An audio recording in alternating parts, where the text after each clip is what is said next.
반갑습니다. 좋은 하루 보내셨는지요? 미세먼지가 너무 심한데요. 건강 유의하시기 바랍니다. 오늘은 하나님을 아는 지식 마크 존스 페이지는 159페이지고요. 15번째 하나님은 주권자이시다. 하나님은 주권자시다 라는 주제로 함께 말씀을 나누도록 하겠습니다. 자, 하나님은 주권자시다. 교리부터 함께 나누도록 하겠습니다. 우주에서 일어나는 모든 일들은 다 하나님의 뜻에서 시작된다. 이 진리를 알면 우리는 다음과 같이 하나님을 찬양하게 된다. 우리 주 하나님이여, 영광과 존귀와 권능을 받으시는 것이 합당하오니 주께서 만물을 지으신지라. 그 뒷절도 제가 한번 읽어드릴게요. 프린트에 나와 있지 않는데, 만물이 주의 뜻대로 있었고 또 지으심을 받았나이다. 계시록 4장 11절 말씀입니다. 우리는 하나님의 내적 역사 혹은 활동에 대해서도 다음과 같은 식으로 서술할 수 있다. 하나님의 내적 역사 활동에 대해서 두 가지로 이렇게 나눠서 설명을 합니다. 첫 번째는 하나님의 뜻은 독립적이다. 하나님은 자기 스스로 뜻을 가지시며 무엇을 뜻하시든 다른 누구의 권유를 받지 않으신다. 하나님은 독립적이시다는 것이죠. 두 번째는 하나님의 뜻은 나뉠 수 없는 한 가지 행위로 이루어진다. 하나님의 단순성과 하나님의 뜻은 하나님의 본질과 일치하기 때문에 하나님의 뜻은 서로 다른 행위나 서로 다른 양상으로 나뉠 수 없다. 하나님의 단순성, 하나님의 속성 중에 하나죠. 단순하다는 것은 강하다는 것입니다. 인간은 한 가지 뜻이 있지 않고요. 여러 갈래로 생각들이 갈리죠. 그러나 하나님은 단순하시고 오직 한 가지 행위로 이루어지십니다. 하나님 안에는 다른 불필요한 것들이 없어요. 그래서 하나님의 뜻은 서로 다른 행위나 서로 다른 양상으로 나뉠 수 없다는 것입니다. 이렇게 하나님의 주권을 바라볼 때 하나님의 내적 활동, 내적 역사에서 우리는 두 가지로 다시 나눌 수 있는데, 첫 번째는 뭐였습니까? 하나님의 뜻은 독립적이다. 하나님은 다른 누구의 권위를 받지 않으시고 다른 누구의 뜻을 따르지 않는다. 하나님은 독립적이시다. 두 번째는 하나님의 뜻은 한 가지 행위로 이루어지고 나눠지지 않는다. 갈라지지 않는다. 하나님의 단순성, 두 가지가 바로 하나님의 주권 안에 있는 하나님의 내적 사역이다라는 것입니다. 또한 하나님은 만사를 자유로이 뜻하시고 결정하신다. 하나님의 외적 행위는 하나님의 자유로운 뜻과 연결되며 이 뜻으로서 하나님은 창조 질서를 세우시고 유지하시고 그 질서와 관계를 맺으신다. 하나님의 뜻에 대해서는 하나님의 주권과 섭리 측면에서도 말할 수 있다. 자, 내적 역사와 외적 행위가 이렇게 연결이 된다는 거예요. 하나님의 자유로운 뜻, 내적 역사가 외적 행위로 연결이 된다는 것이고요. 그것은 이 외적 행위는 하나님의 창조 질서, 그것이 유지되고 그 질서와 관계를 맺으신다. 그리고 그것은 하나님의 주권과 섭리 측면에서 말할 수 있다고 했어요. 하나님의 주권이 나오고 하나님의 섭리가 나오죠. 자, 하나님의 주권이 무엇인지, 또 섭리가 무엇인지, 또 예정과 작정이라는 말도 우리가 쓰죠. 또 경륜이라는 말도 있습니다. 이런 뜻들이 무엇인지 한번 살펴보도록 하겠습니다. 영원하신 하나님은 영원 전부터 만사를 정하시고 역사의 진행 가운데 만사가 정해진 목표를 이루게 하시며 하나님의 이름을 찬양하게 하신다. 하나님의 모든 일을 그의 뜻의 결정대로 일하신다 했어요. 에베소 1장 11절 모든 일을 그의 뜻의 결정대로 일하시는 이의 계획을 따라 우리가 예정을 입어 그 안에서 기업이 되었으니 했습니다. 가장 큰 개념은 작정입니다. 작정이 뭐냐면 쉽게 얘기하면 하나님의 그의 뜻을 결정대로 계획하신 것. 그러니까 작정이란 뜻은 하나님의 계획이에요. 하나님의 뜻대로 계획하신 것이 작정이다 했고요. 또 여기 보면 에베소서 1장 11절 이 계획에 따라 이 작정에 따라 우리가 예정을 입어 했어요. 예정이라는 것은 시간과 관련이 있는데 작정 안에 있는 구원에 관한 것을 우리는 예정이라고 할 수 있을 거예요. 예정은 작정에 포함되고 또 시간 안에 존속되지만 궁극적으로는 또한 우리의 구원에 관한 하나님의 계획이다. 그것을 예정이라고 하죠. 그리고 이 모든 것들을 통틀어 우리는 섭리, 하나님의 섭리 혹은 경륜 이렇게 말할 수도 있는 것이죠. 자, 성경은 하나님의 절대 주권을 숨기지 않는다. 오직 우리 하나님은 하늘에 계셔서 원하시는 모든 것을 행하셨나이다. 만사는 그 만사를 이루는 실체와 환경의 제1원인이신 하나님에게 달려있다. 이사야 45장 7절 말씀 나는 빛도 짓고 어둠도 창조하며 나는 평안도 짓고 환난도 창조하나니 나는 여호와라 이 모든 일들을 행하는 자니라 하였노라. 자, 이사야 말씀에서 나는 빛도 짓고 어둠도 창조하며 또 나는 평안도 짓고 환난도 창조한다라고 하나님이 인간이 알아듣기 쉬운 표현으로 말씀을 하셨지만 사실은 하나님은 빛을 창조하셨고 어둠을 창조하시는 분은 아니십니다. 그래서 창세기에 보면 흑암이 깊음 중에 있었죠. 그리고 그 어둠 가운데서 빛을 나누셨던 것이 첫 번째 날이었어요. 그리고 하나님은 평안의 하나님이시지만 환난을 창조하시는 하나님은 아니십니다. 그래서 어거스틴도 하나님이 선을 창조하시고 또 악을 창조하신 하나님이냐는 당시 마니교 이 교리에 있어서 하나님은 선만을 창조하셨고 선의 결핍이 자연스럽게 악이 되는 것이다 라고 말했듯이 하나님은 평안의 하나님이시고요. 하나님이 없는 상태가 자연적으로 환난이 되는 것이죠. 뜨거운 물이 식으면 찬물이 되듯 이렇게 이해를 하시는 것이 올바른 이해입니다. 자, 자신의 목표를 이룰 때 아무런 도구도 필요로 하지 않으심에도 하나님은 흔히 도구를 통해 일하신다.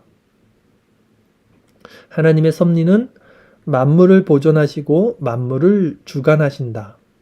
창세기 50장 20절 당신들은 나를 해하려 하였으나 하나님은 그것을 선으로 바꾸사 오늘과 같이 많은 백성의 생명을 구원하게 하시려 하셨나니. 자, 요셉이 형들의 모함을 받고 나중에는 형들을 해치지 않고 그것이 다 하나님의 뜻이다 라고 말하는 장면입니다. 이렇듯 하나님은 아무런 도구도 필요하지 않으심에도 혼자 일하지 않으시고 도구를 통해서 일하시는 거예요. 사람을 통해서 일하고요. 악도 선용하신다는 표현을 쓰죠. 우리는 악을 적극적으로 사용하시기보다는 악을 내버려 두심으로써 그 악도 선을 이루는 방편으로 사용하시는 하나님. 그래서 모든 것을 합력하여 선을 이루시는 하나님을 우리는 알 수 있습니다. 자, 그러면 하나님은 왜 우리 하나 질문을 해볼게요. 자신의 목표를 이루실 때 아무런 도구도 필요하지 않으심에도 불구하고 왜 이런 도구를 그러니까 선인과 악인 어떤 선과 악, 죄악들 이런 도구들을 통해서 또 일하실까요? 왜냐하면 이거는 제 견해인데요. 하나님은 이런 선악 구조를 통해서 인간들과 관계를 맺으신다라고 생각합니다. 우리는 눈물이 있어야 기쁨을 알 수 있고 죽음을 통해서 또 생명을 보고요. 고통이 있어야지만 또 마음의 평안을 얻는 것처럼 우리는 이 세상 가운데 죄로 말미암아 생명으로 나갈 수 있습니다.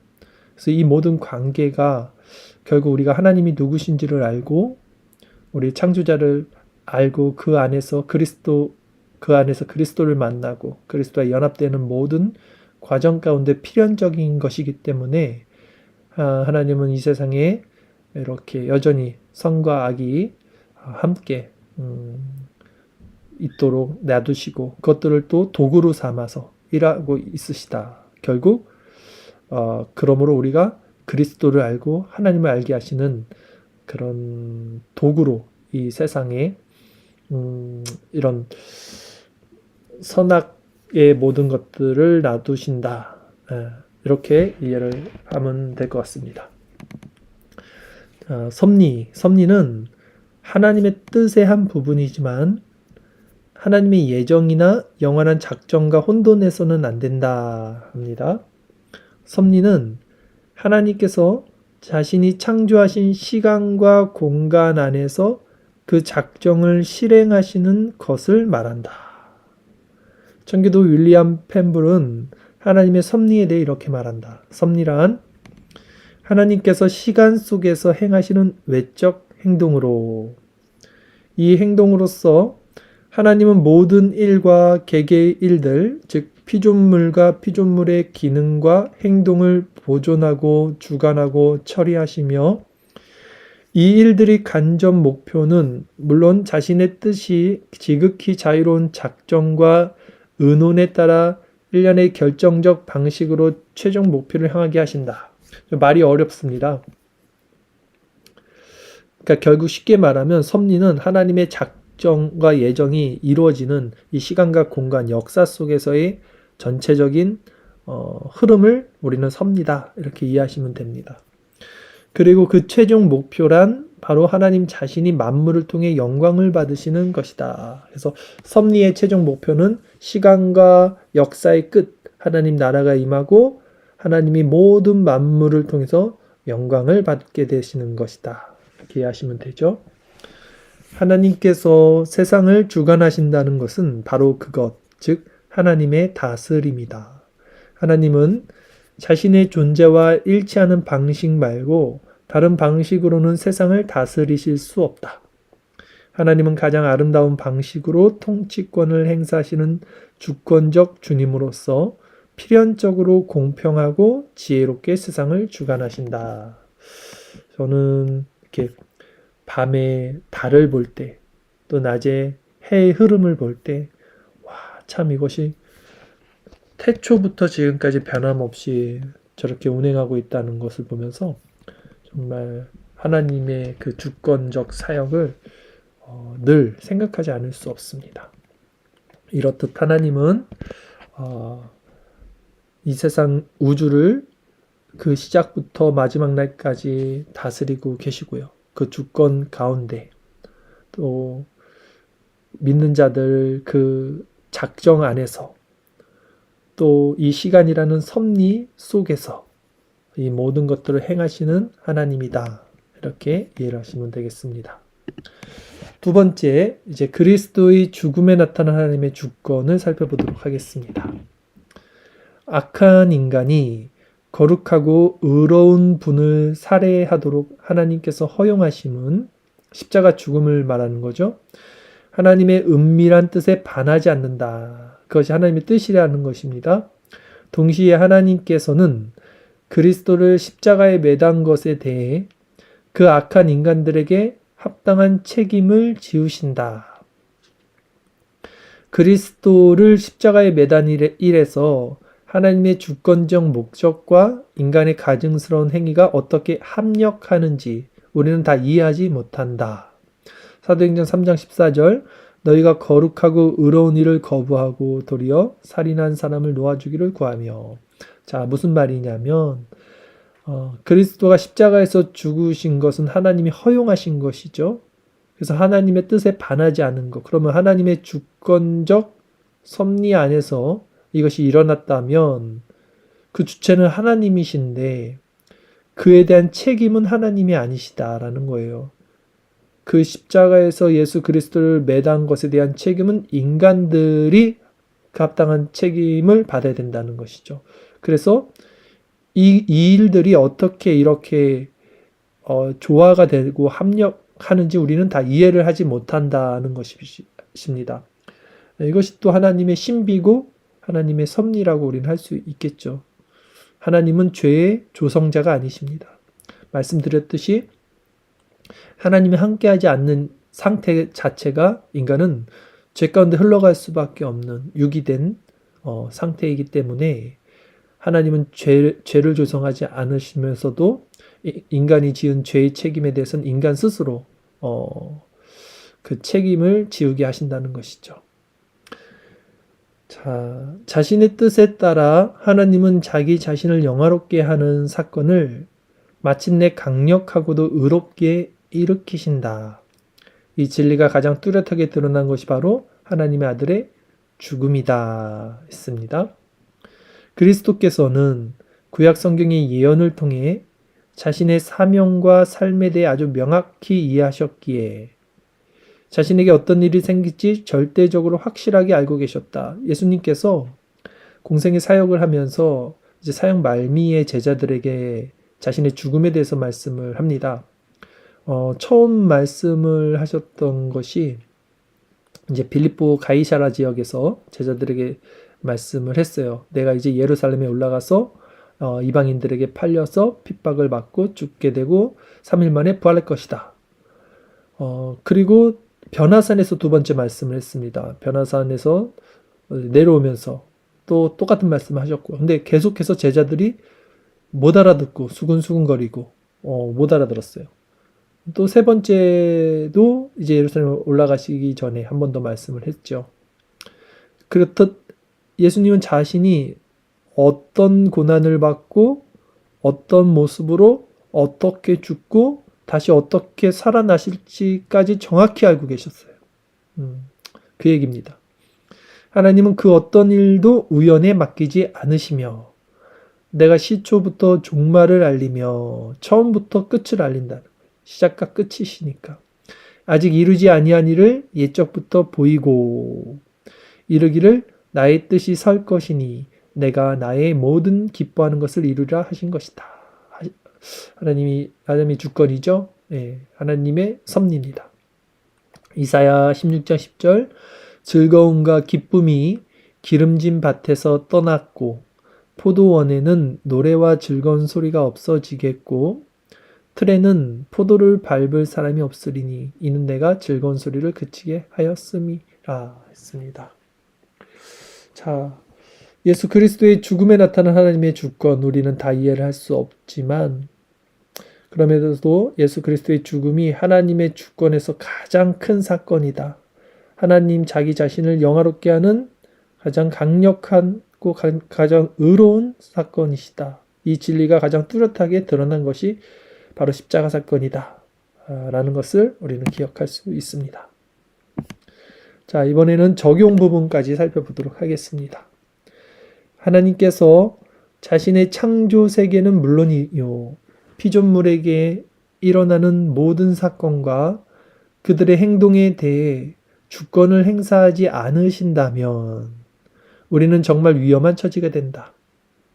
그러니까 하나님이 세상을 창조하고 아무것도 하지 않고 방관만 하고 계시는 분이 아니라 계속해서 하나님이 세상 가운데 세상을 운행하시고 자기 백성들을 또 돌보시고 머리털 하나까지 하나님이 세시고 참새 2마리도 또 하나님이 허락하지 않으면 땅에 떨어지지 않는 이런 주권을 행사하지 않는다면 우리는 정말 위험한 처지가 된다는 것입니다.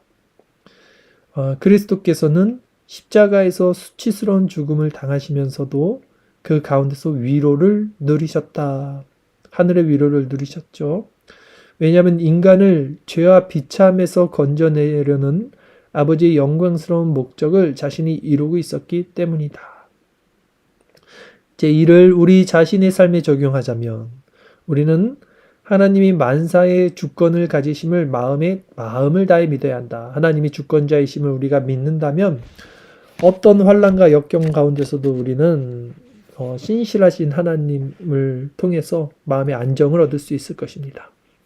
환난 때 하나님의 뜻이 우리에게 위로가 됨은 선하신 우리 하나님의 작정 밖에서는 그 어떤 일도 일어날 수 없기 때문이다. 나쁜 사람들에게 왜 좋은 일이 생기고 선한 사람들에게 왜 나쁜 일이 생기는가? 이 질문을 우리 많이 하죠. 신정론이라고도 하죠. 하나님이 이 악한 사람들을 살려두는 이유가 무엇이냐? 하나님이 살아계시다면 왜 이게 악의 문제가 발생하느냐? 이거에 대해서 다루고 있는 것이 바로 신정론인데 이거는 접근이 잘못된 거예요. 질문 자체가 잘못됐습니다. 질문이 뭐였습니까? 나쁜 사람에게 왜 좋은 일이 생기고 선한 사람에게 왜 나쁜 일이 생기는가 한데요. 세상에 아담 이후의 모든 사람은 나쁜 사람이에요. 다. 인간은 다 죄인이고요. 악인이고요. 선한 사람은 아무도 없습니다. 네, 그 얘기예요. 그래서 마크 존스도 엄밀히 말해 나쁜 일을 당한 선한 사람은 역사상 단 한 분 바로 그리스도뿐이라는 거예요. 우리는 다 나쁜 사람이기 때문에 결국 그 죄값을 받는 것뿐입니다. 하나님께서 긍휼히 여길 자를 긍휼히 여기시고 불쌍히 여길 자를 불쌍히 여기셔서 그 중에 몇몇을 택해서 구원을 해주신다면 그것으로 감사할 뿐이지 왜 그래요? 라는 말을 우리가 할 수 있는 처지는 아니라는 것이죠. 그것이 토기장 비유에서 우리가 알 수 있는 사실입니다. 하나님의 섭리는 지금도 여전히 무한히 지혜롭고 선하고 강력한 하나님의 역사다. 우리는 자기 존재와 상반되게 행동하실 수 없는 분에게 우리 자신을 맡길 수 있다. 신실하신 하나님이시기 때문에 변개치 않으시는 미쁘신 하나님을 우리는 믿고 우리 자신을 맡길 수 있다는 것이죠. 그리고 그분이 어떤 분이신지 알면 이해할 수 없는 시련으로 가득한 세상에서 우리가 궁극적으로 필요로 하는 모든 위로를 다 얻을 수 있다라고 했습니다. 자, 우리 개신교, 우리 개혁주의에서 가장 중요한 기치가 뭐냐면요. 하나님의 주권입니다. 또 개신교 안에서도 교단, 또 분파가 나눠지는데 개혁주의를 표방하는 모든 분파라고 하겠죠. 분파들은 하나님의 주권을 가장 중요시 여깁니다. 하나님의 주권을 우리가 정말 믿고 있다면 오늘 우리가 나눴던 모든 말씀 가운데 있던 것처럼 우리에게 일어나는 모든 일, 특히 환난이나 고통, 고난도 우리는 그 하나님의 그 작정과 섭리 가운데 일어나는 일이라는 것을 믿고 의지하면서 환난 날에 기도하고 또 평안할 때는 감사할 수 있는 삶을 살아갈 수 있게 될 것입니다.